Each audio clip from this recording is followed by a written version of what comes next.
देखिए एक new tax slab आया है जो बजट 2025 में निर्मला सीतारमण जी ने, हमारी वित्त मंत्री जी ने हमको इंट्रोड्यूस किया। ठीक है, अब इसमें देखो क्या है, इसमें देखो कहा गया है कि 0 से 4 लाख तक आपको टैक्स जो है वो 0% है। ठीक है, 4 से 8 लाख तक अगर आपकी इनकम है तो आपको टैक्स जो है वो 5% देना है, और अगर आपकी इनकम 8 से 12 लाख रुपए तक है तो आपको टैक्स जो है वो 10% देना है। ठीक है, अब देखो ये जो टैक्स आता है वो आता है 20,000 रुपए के आसपास, ये जो टैक्स आता है वो आता है 40,000 रुपए के आसपास। ठीक है, तो आपको टैक्स कितना पे करना होता है, 60,000 रुपए का टैक्स पे आपको करना होता है अगर 12 लाख तक आपकी इनकम है तो। लेकिन अब देखो डिस्काउंट कहां मिलता है, इंटरेस्टिंग यही है कि ये डिस्काउंट आपको मिल कहां रहा है। तो देखो ये डिस्काउंट कहां मिलेगा, एक हमारे इनकम टैक्स की धारा है 87A।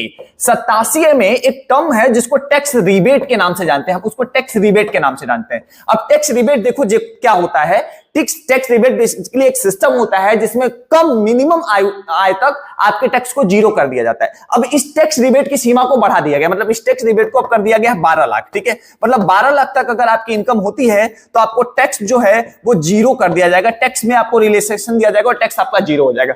अब यहां पे आप टैक्स पेयर हैं, लेकिन जैसे ही टैक्स रिबेट में आपको रिलैक्सेशन दिया जाता है तो ये लागू हो जाता है, मतलब यहां टैक्स पेयर होते हुए भी आपको 12 लाख तक इनकम तक कोई टैक्स नहीं देना होता है। और एक डाउट क्लियर कर लीजिएगा, चाहे नौकरी वाले हो चाहे बिजनेस वाले हो, दोनों की आय पर कोई टैक्स नहीं लगाया जाएगा 12 लाख की इनकम तक।